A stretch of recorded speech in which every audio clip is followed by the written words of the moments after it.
This conference will now be recorded. Invited me as representative of Ukraine of this. Ganna, let me introduce you. We're so So pleased to have Ganna Kharlamova from Kyiv, Ukraine. And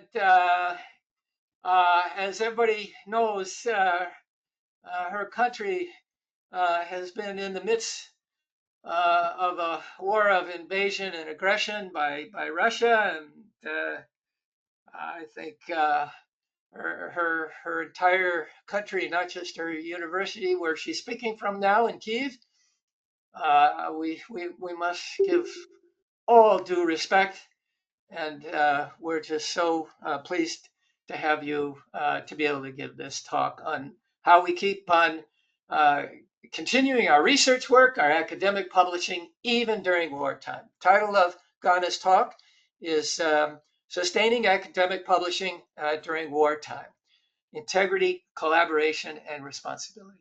Please, take it away. Okay, now thank you. Sorry, just some happiness that being here and really to have a talk in front of this audience. It's honor for me. And in this report, actually, it's not just firstly presented out abroad, but of course it's updated because we try to implement new policies. We try to make the processes that are happening in academic publishing more from one side in synergy with the world, but from other side it's our policy to defense our scientific interests and our actually ambassading of our interests like Ukraine. Generally, the ideas and the issues that I will represent are inside of one project that we have in National Research Fund of Ukraine. And it was pioneering project that initiated a lot of policy in sense of science and academic publishing in Ukraine.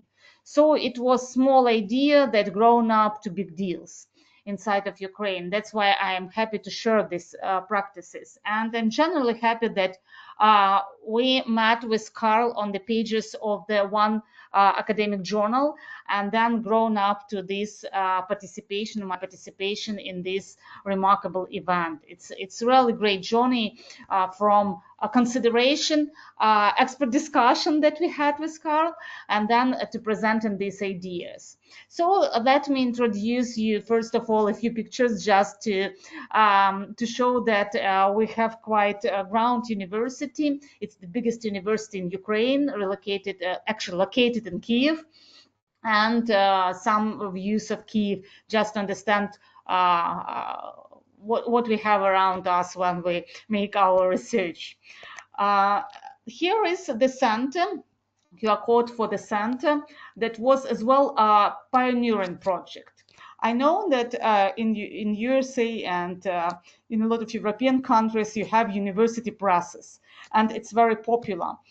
In Ukraine, we have the practices of post-Soviet period, and it was like just journals under some universities, but it was not absolutely in autonomy and in the senses what you talk university press. That's why in our university, the rector initiated so-called coordination center. Of course, it's not fully university press, and it was spread only on the bulletins heralds, actually, of university, but it was pioneering the idea to establish general practices and universe approach, and all these approaches of copy is different associations to the journals of the university.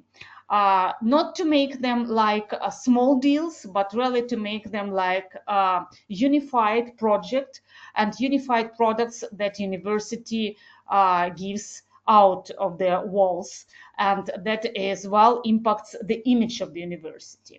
So we were pioneers of this, and then It was project was National Fund of Ukraine, and now we have the, if you ever call it, wins, because our practices are spread over the Ukraine.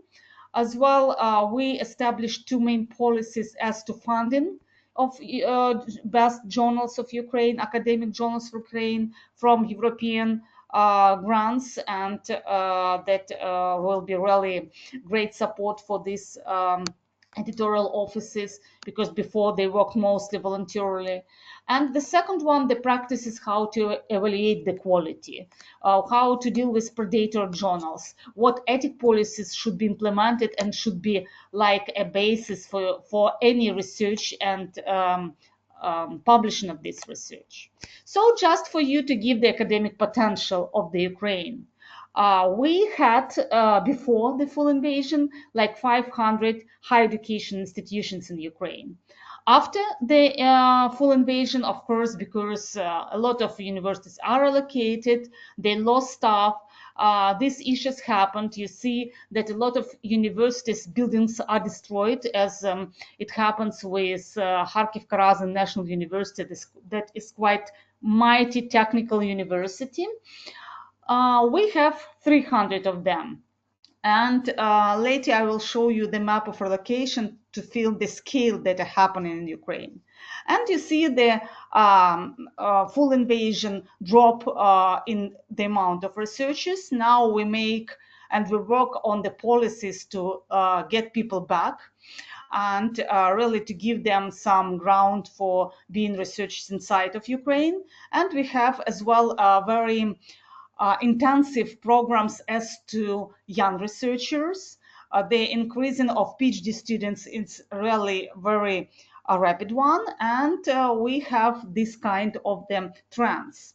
And as to research fundings, I guess you could doubt that in such a small amount of money we manage something, but we do try.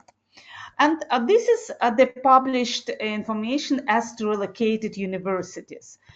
You see that actually we talk about quite a lot of universities that had very high potential, and as well quite a broad amount of staff, students, and facilities. Most all these universities that were south Ukraine and southeast, they had very good resort areas, retreat areas for their staff, for students. So it's really a great challenge for the whole system. And especially if to consider that some of universities relocated twice. Of course, it demotivates people, and it's quite hard to give them back the ground for development. This is amount of scholarly publications that we have generally for you to feel the scale.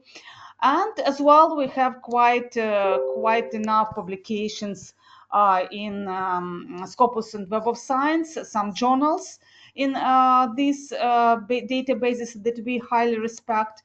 And generally, you see the amount of publications, journals actually inside of our system. So that is the ongoing renewed index, Ukrainian National Index, when we see how many papers are appearing and what is generally the index of Ukraine. So we try to consider these issues on the constant base, and you see that it was like previous year, and this is the fresh data of that I just renewed before our meeting. So the growth is despite all circumstances. As well, we have some kind of approaches to assess the journals. It's one of the of these issues, and in all the palette of journals that we have, you see the place of Ukraine in the world. So the amount and their place, 47th place in the Web of Science ranking of the countries. So not bad, but of course we are eager to grow, having quite scientific potential.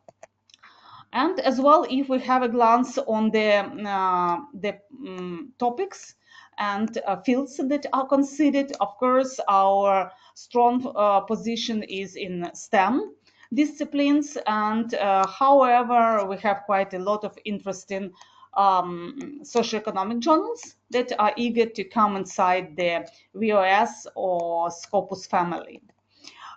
So as well, as I mentioned, that our project, our initiatives, they pushed the law that actually today is fully legislated as to creating ranking list of scientific publications inside of Ukraine, and of course principles of forming this list of publication. So how to avoid any paper mills, how to avoid any predatory journals, and not to support these predatory policies. So it's very important for us. And just I mentioned no university prices, but we are not just alone nowadays change makers in this field. So this is in the left, you see the group of people that I mentioned I represent. And as well, we have some further initiatives at Kyiv Polytechnic University to create this kind of centers to support publications and journals inside of the universities. So we currently, maybe it looks a bit funny for you, but we're at the stage of burning, first of all, some alliance or association of university presses in Ukraine that will be the representative of interests of these publishers who currently are working mostly volunteering. And from second position, we are at the process of establishing this university process with the whole financial and content autonomy. That is really a great deal. As well, I would like to share with you this post that actually is as well like a product of the activity that we initiate.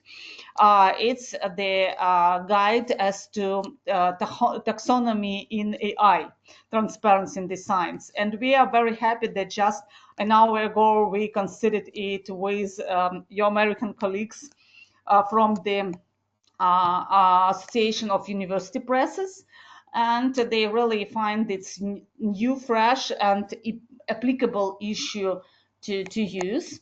And this is our partners. We are very proud of this. That when we started, we have just is Ukraine, and that's it, actually. And during 1 year, we grown up to the partnership with all these prominent organizations. So we are members of Association of University Presses.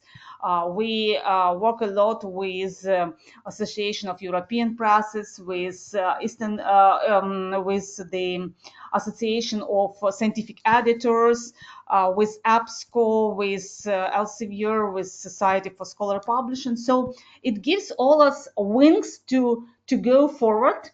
It gives us help that is not material, actually.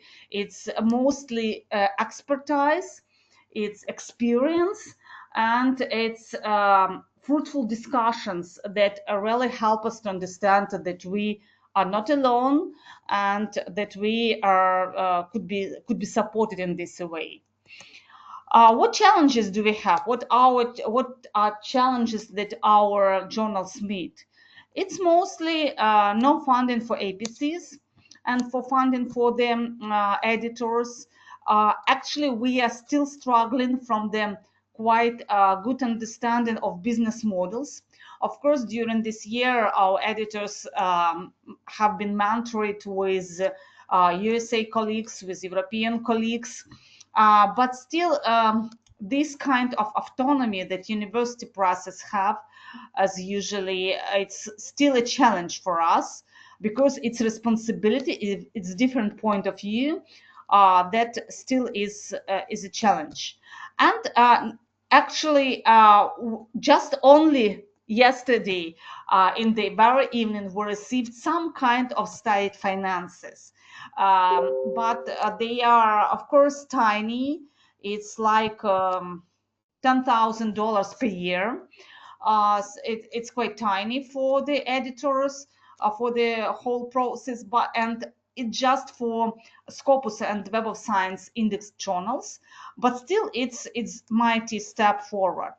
And we hope that there will be even more practices how not to multiply the amount of journals, but really to make good products with good reputation, and really to disclose this door for us as well. And as well as all journals, we have now challenges with AI. We more or less close to the peer review practices. So journals who are in Web of Science and Scopus who intend to be there, they of course have peer review, but and double blind peer review, so quite strictly. But those journals who are more original one, they quite suffer from this, and that is the challenge actually, whether to close such journals or whether to let them to be like, I don't know, some open source, but not to consider them seriously. I as well would like to mention that most our journals, like 90%, are open access. It's quite obvious because we don't have business models. That maybe is our strong feature than weakness, because it lets us to come inside of this open science, all these repositories, mentally and technically easily. And the main as well challenge for Ukrainian journals is imbalance domestic and international authorship. Quite obvious that it's quite hard to invite and to attract a lot of foreign authors, even from popular countries with a lot of population. So that is the challenge that we are going to meet and to consider. We have a lot of opportunities, and we do respect it. Besides our partnership and partners, we are strictly on the direction of EU integration. We are, just I mentioned, inside of the open science paradigm. We have very academic friendly Ministry of Education, and very mighty, I guess you have heard about this handsome minister. We have Ministry of Digital Transformation that really try to make the government in the pocket, everything in the pocket. So in mobile phone to have everything, it really works well for us. And of course, we have strong commitment to changes. That's why during this report, I hope maybe you could consider some, I don't know, mentorship ideas or other ideas for us to move forward, to make some new steps, because it's quite hard to develop in the wartime, but we prefer to think that it's the moment to redevelop ourselves than to just concentrate on struggling. That is our actual needs that we see for us. So stronger collaboration, stronger adaptation of leading publishing skills and standards, building up quite prominent and promising academic publishing environment. We try to implement it through different memberships in associations, some internships, some mini grants for development of practices of journals. We try to do it like this. Maybe the respectful audience will have more advices how to meet these needs and maybe more experience. So thank you for your support of Ukraine, thank you for inviting me here, and thank you for your attention. This is our main building. Thank you so much, Ganna. Let me ask for whoever would like to pose any questions. If I may, so Please. one of the things you mentioned was weeding out paper mills and predatory journals. So for that, do you work from some existing list maintained by some outside parties, or do you have your own criteria on which you evaluate journals? Thank you, Adam, for this question. Actually, both. We rely on cables list in these predator journals, and we just we made it, the journal is in cables list. It's mandatory for us not to consider these publications like serious one for any evaluations. As well, we follow the news from associations as to paper mills that could be in Ukraine and not in Ukraine. We still consider like valuable MDPI journals. However, we know that some countries reject to consider them like respectful place for allocation of the research results, but we do respect it for now. And inside as well, we have our list of criteria that says that the journal is not predatory one. Actually, they are developed just recent year to evaluate the journals who will submit themselves for state support, funding support, and for evaluating the journals to be inside of the national rank as to impactful journal.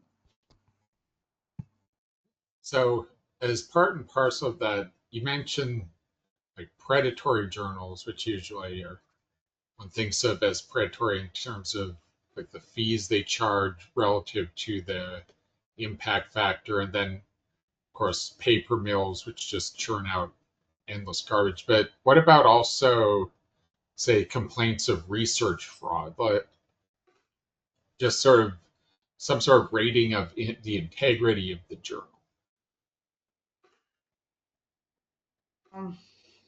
Well, we try just to regulate it on the ministry level, and as I understand, the question is whether we consider some payments for journals like predatory. Yes, or I mislead maybe. Well, sorry, I was asking, like, aside from just the usual definitions of predatory journals and paper mills, do you look at any sort of measures of the integrity of the journal?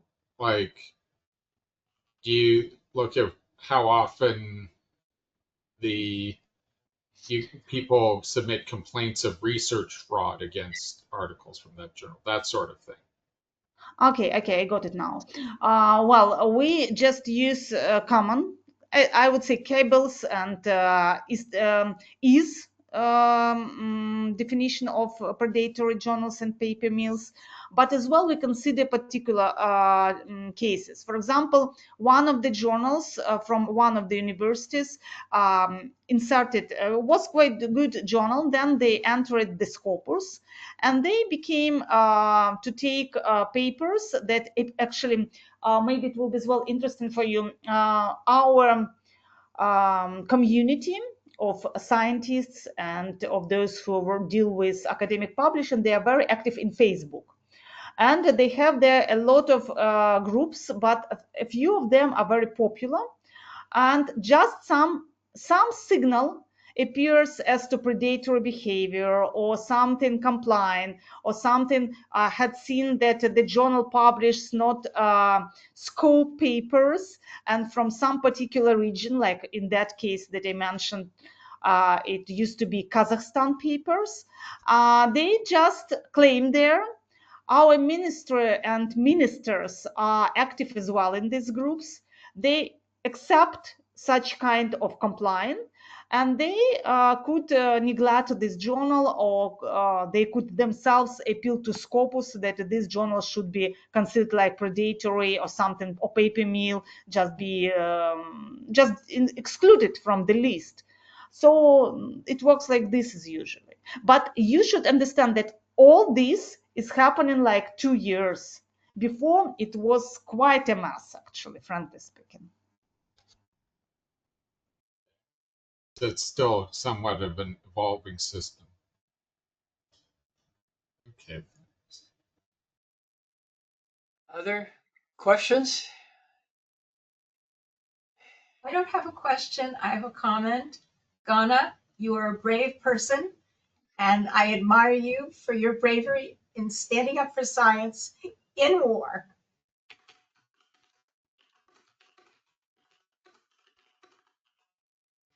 Thank you greatly. And actually, such events and such really heartful, calm, and helpful words, they make us more strong. Thank you for this. So, you know, I have already offered an email that Brain Health Alliance is more than willing and able and happy to collaborate with Ukrainian scholars. We have a strong commitment to STEM, to open science, to open access publishing, and we're more than happy to have you put our logo on your slide with all the logos of all your other collaborators. Thank you. Thank you. So we will do whatever we can to support your work in Ukraine. And as you know, our journal has no fees, no charges to either authors or to readers. It is entirely open access, open science. And I'll repeat that again, we do not charge any fees to anybody. So you don't have to worry about where you're going to get money to pay for the paper. So in that spirit, I would like to open up discussion of some of my concerns about tracking, monitoring quality of journals. I think one of the most important things that we could or should consider for tracking the quality of journals is first and foremost, whether they're for-profit or nonprofit, tracking the flow of money, how much money is going to whom, the directors, managers of the journal and the publishers, how much money are they getting? And so, you know, is this something that is going to be not just an ideal, or is it going to be something that we can actually put into practice, where we have a database that in the database we actually track the flow of money, where it's going, which people it's going to, and whether it's a for-profit or a nonprofit organization. I think that would be a huge step forward to help track the quality of journals. So I open that question up for discussion. Your thoughts, Ganna?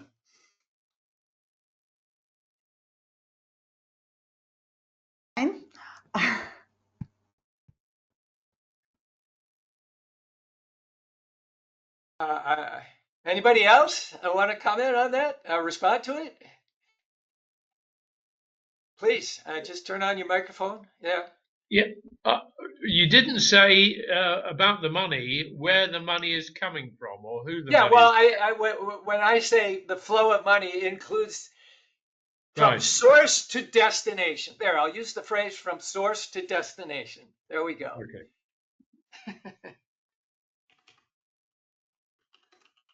I'll write that in my notes. Track the flow of money from source to I'll chime destination. in with just an interesting anecdote comment about, and this goes to predatory journals. Years ago, I learned this. I think the guy was in Australia, but someone created a fake resume for their dog, giving their dog a name, giving their dog a PhD in like AV, some fancy term for chasing birds, like avian studies or something like it was the thesis, and created this wonderful fake resume. That dog with that resume got on more than half the editorial boards of more than half a dozen journals. So And that goes to show the quality of some of what's going on. And I think that dog even got made like a managing editor or something, like some high up position on one or two of those journals. So I can try to find that paper, but that was the whole point of that, was to show the quality or lack thereof on some of these predatory journals. And I just, will thank you with everything going on in the middle of this war and everything, and the map you showed of all the locations, everything you've been through, to be standing up for scientific integrity there, where people here that have it so much easier in so many respects don't always do that. So I want to reiterate my thanks and my praise for your courage, and nothing against dogs, but keep them off of editorial boards of journals. That's one piece of advice.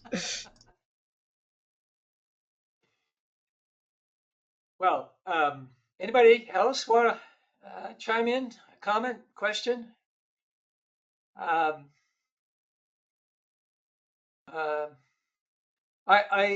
If not, then I would like to. Oh, Adam, please. Sorry. Please.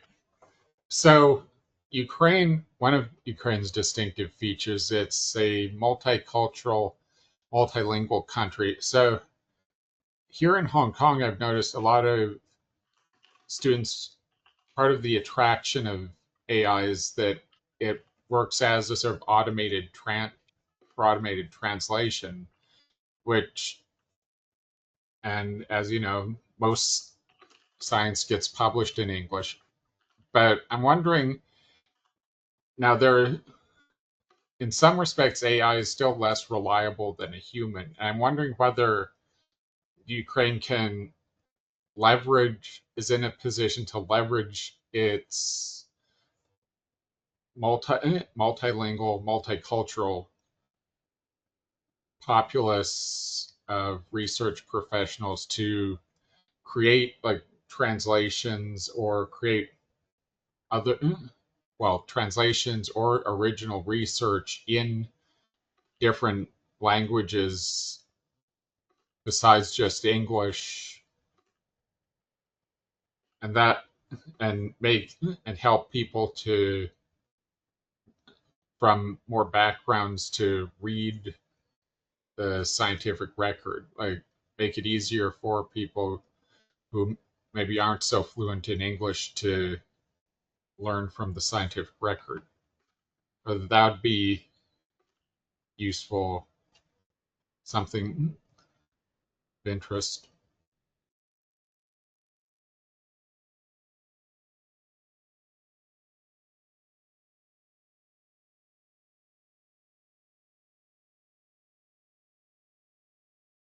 Anna, can you turn on your audio?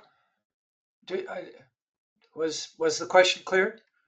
Yeah, the question is clear. That's why I just waited you let me answer. Yeah. No, please go, please. Thank you, Adam. Actually, as to AI, just to let me to separate the question.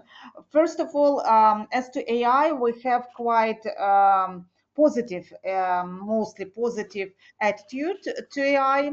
I just mentioned the paper of Yana Sychikova and co-authors as to taxonomy in AI that became quite popular, and they adapted it to declaring the form with credits. So the same as authorship credits, the same AI credits could be declared, and then they could be agglomerated to metadata and to go to Crossref, for example.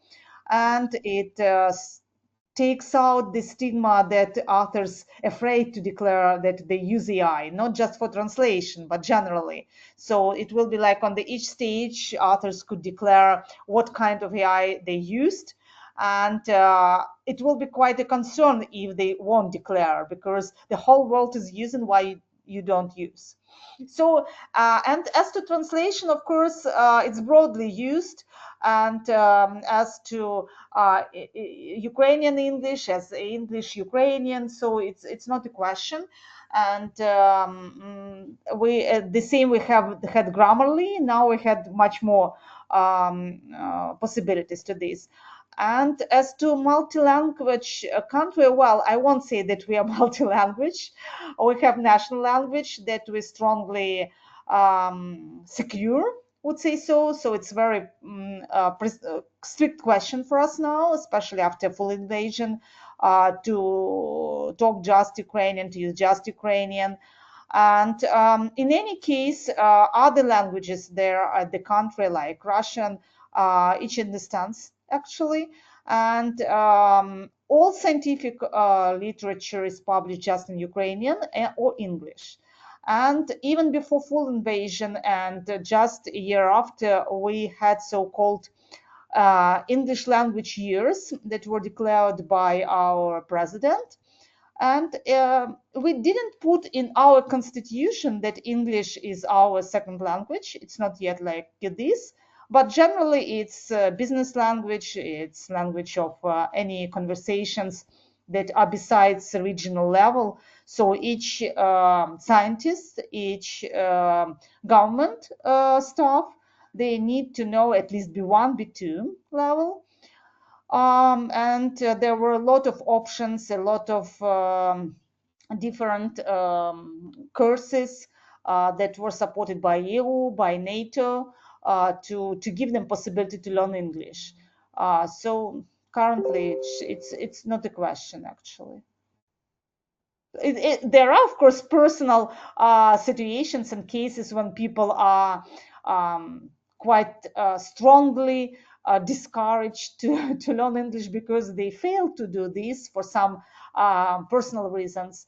But those who are somehow in the development process, in the process of active working position, they quite know English. Okay, thank you. So I can share comments directly related to what Ganna just endorsed from. Well, I was just at the season conference in Hamburg, Germany, and that's engineering conference for search engines and what some people are now calling beyond search. So if you see the phrase beyond search, it's getting into the whole domain of simple lexical search to semantic search to answering natural language questions. I think the way to summarize much of what was discussed about AI in Hamburg this was just what 2 weeks ago, I guess, was consistent with what Ghana shared about positive attitude towards use of AI as long as clear attribution and credit is made explicit with regard to the AI. A stronger way of sharing what I took away as my impression from the discussion at the season conference in Hamburg is the reality that we're not going to stop this. We're not going to prevent it. It's just going to happen. And so it's better to embrace it with the positive attitude that Ghana described. My contribution to the discussion in Hamburg was to call for strict standards to enable scientific reproducibility comparable to what we do in scientific computing. And so what we do in scientific computing is that we have to make crystal clear, okay, which version of which software, what's the name of the software, what's the version of the software, who's the organization or company maintaining that software, do they handle and fix bugs? So the whole detailed specification of what was used and how it was used. And in a sense, consistent with the history of reproducibility in science, which is you got to specify and clarify your materials and methods. So that was the argument that I made in Hamburg. And I think as long as we follow a rigorous approach to clarifying materials and methods in an analogous way to what is already now being done for a good number of years in what some people call computational sciences or scientific computing, will be okay. It's just going to fall victim, if it does fall victim, to the same problems that we have with other attribution mechanisms, where people get very clear or detailed um, about who did what in a long authorship list. So this is one of the reasons why I am against ridiculously long author lists, because when you get author lists that are just dozens and dozens and dozens of authors, it's really hard for me to myself personally and professionally believe that anyone is responsible for anything anymore, because of the incredible diffusion and confusion of responsibility. So there's no longer accountability. So I support it. I agree with it, as long as it doesn't get turned into a ridiculous list of 100 co-authors. Other comments, questions?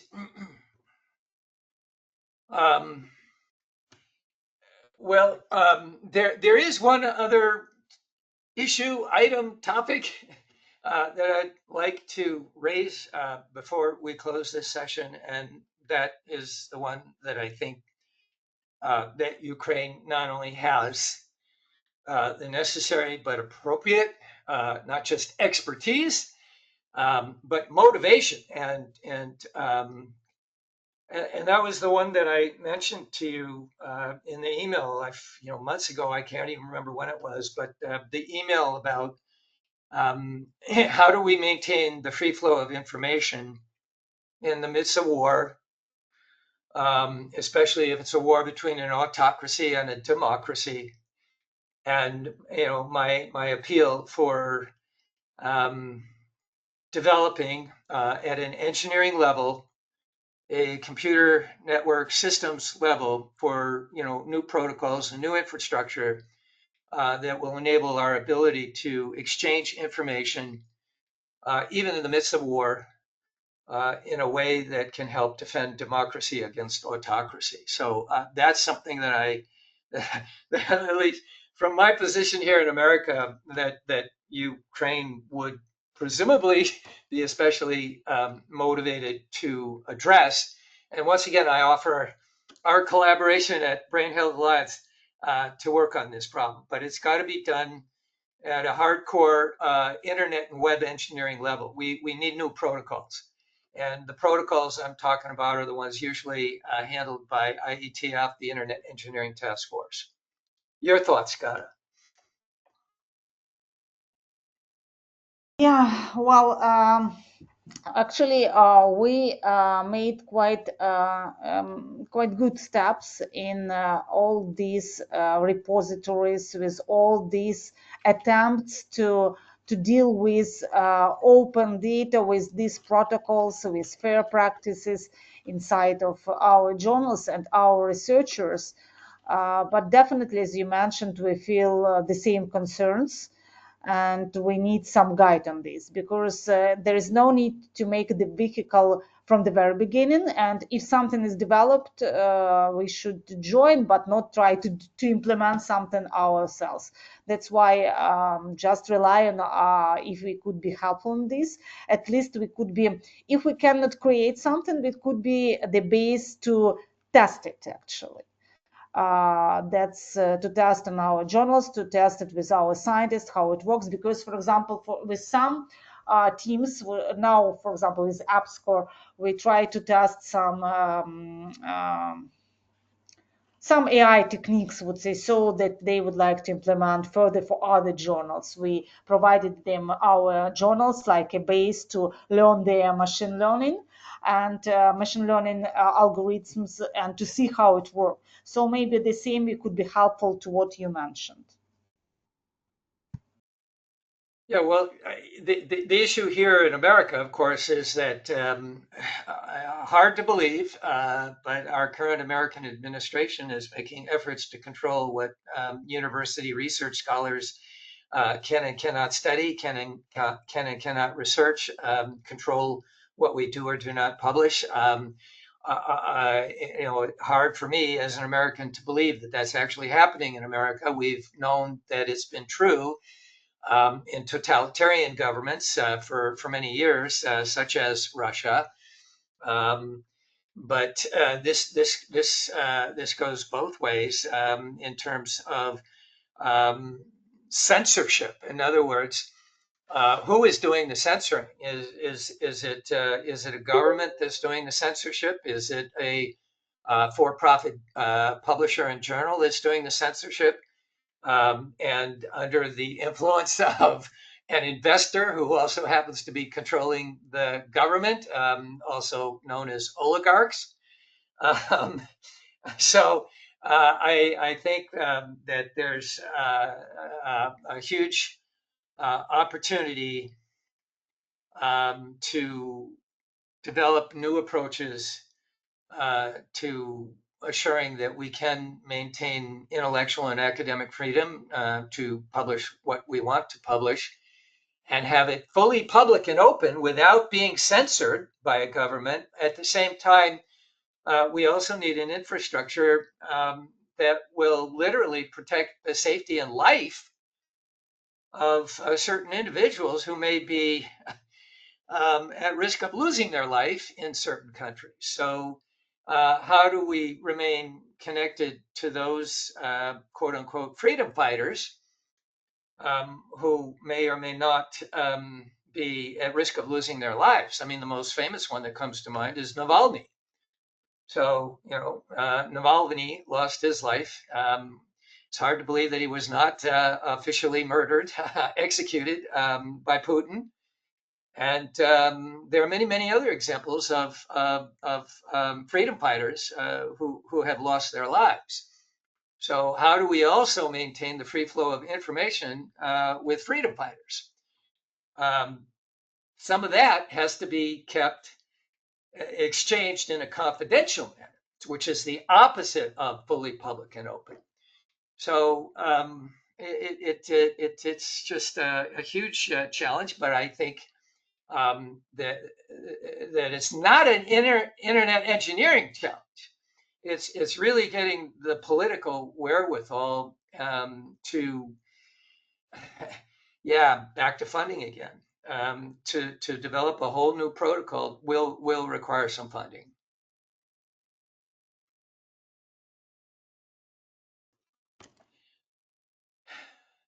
All right. Any other comments or questions or May feedback?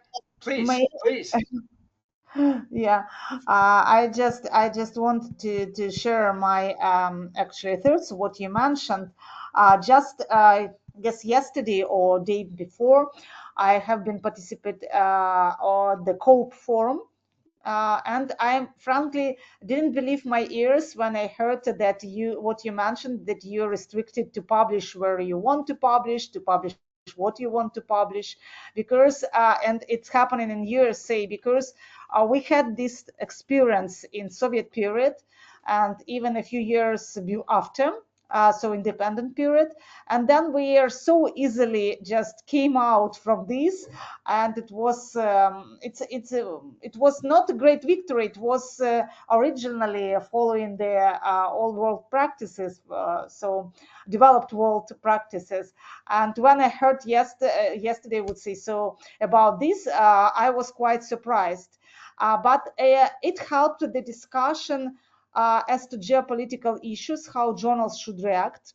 And there at this meeting was raised a question that was quite astonishing for me, and I was quite tricky in understanding this as to anonymous authorship in this respect to the situation.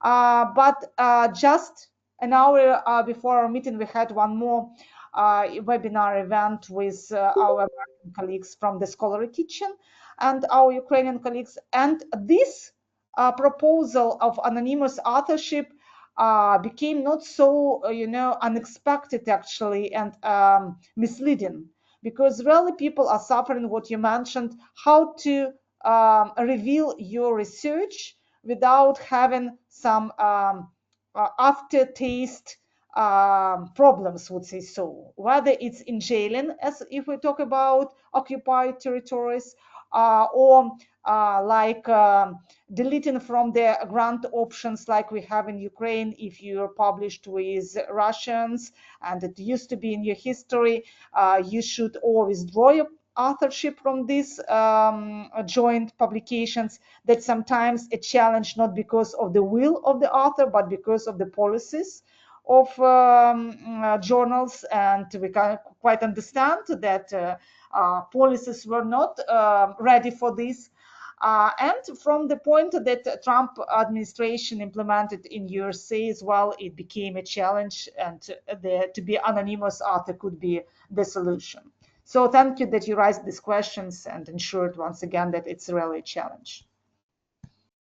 Well, again, that's something we'd love to help you with. I am certainly myself personally highly motivated to confront this challenge and make something happen. I know, Peter, you wanted to comment, please, please. Yeah, you mentioned COPE. I gave a talk at the British Medical Journal in 1996 for 40 UK journal editors, and that meeting was the thing that led to the formation of COPE. I was a founding member of COPE in 1997, and 2 weeks after that seminar I gave, both the BMJ and Lancet, because Richard Horton and Richard Smith from the BMJ and Richard Horton from the Lancet were there. They both carried for. Peter, if you can hear us, we have an audio gap. I'm sorry, I don't know what happened there. Okay, you're back now. Can you repeat your previous 30 seconds of remarks, because that kind of dropped out. Okay, what I was saying is that one of the drivers for the formation of COPE was a seminar that I gave at the BMJ for 40 UK journal editors, and I was a founding member of COPE. And I was a member of COPE for many years, but I was forced out about 7 years ago because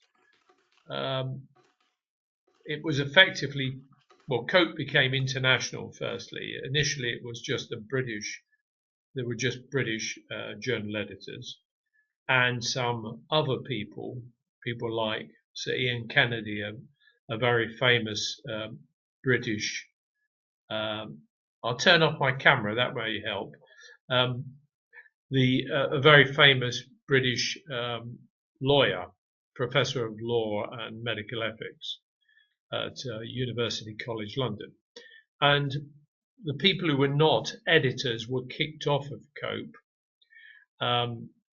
about 8 years ago, and COPE has become nominally an organization concerned with editorial standards. In fact, I drafted the first version of COPE's responsibility of editors, because we thought it should be drafted by someone who wasn't an editor. But what's happened in recent years is COPE has become a way of actually preventing investigation of research misconduct.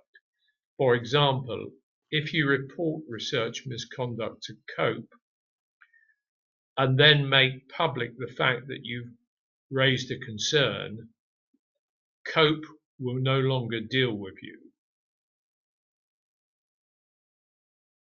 So that if you publish on PubPeer that you've actually asked COPE to investigate, COPE will no longer correspond with you. And that way, By making it important that you do not tell anyone you've asked COPE to investigate, they can delay the investigation as long as possible, and it can go on for years.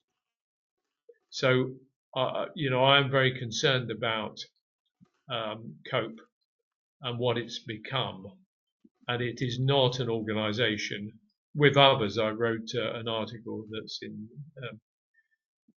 been published recently about the problems with COPE.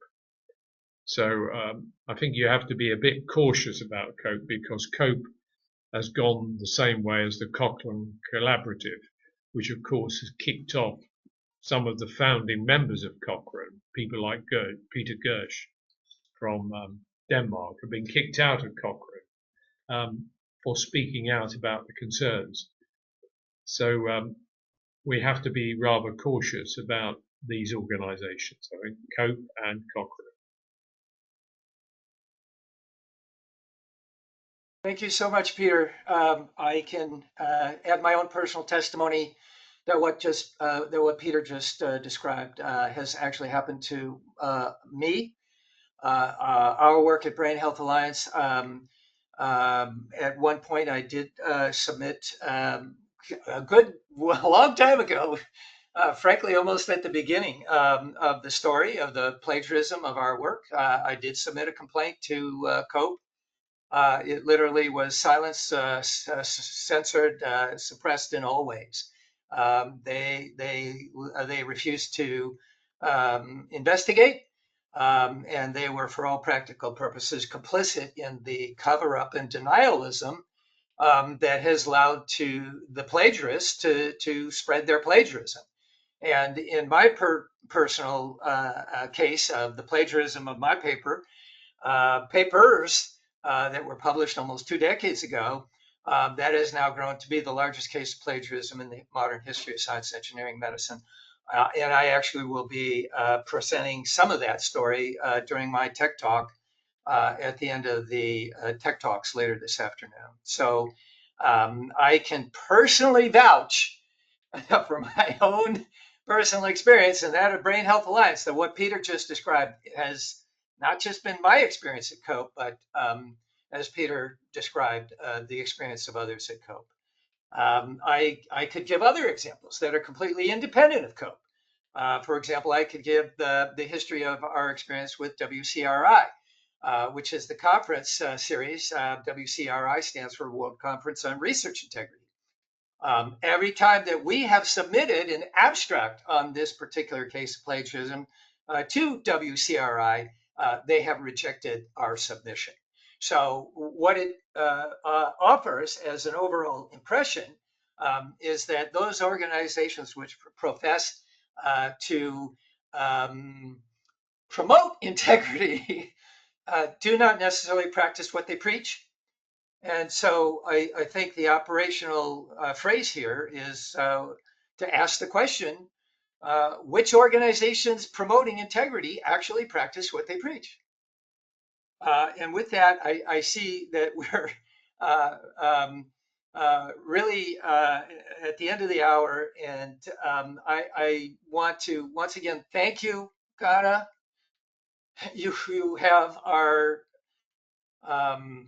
commitment from Brain Health Alliance to work with you and Kyiv Ukraine to do whatever we can to improve truth in science, integrity in research, and the quality of the research that we publish in journals. So I look forward, hopefully someday, visiting you at your university in person in Kyiv.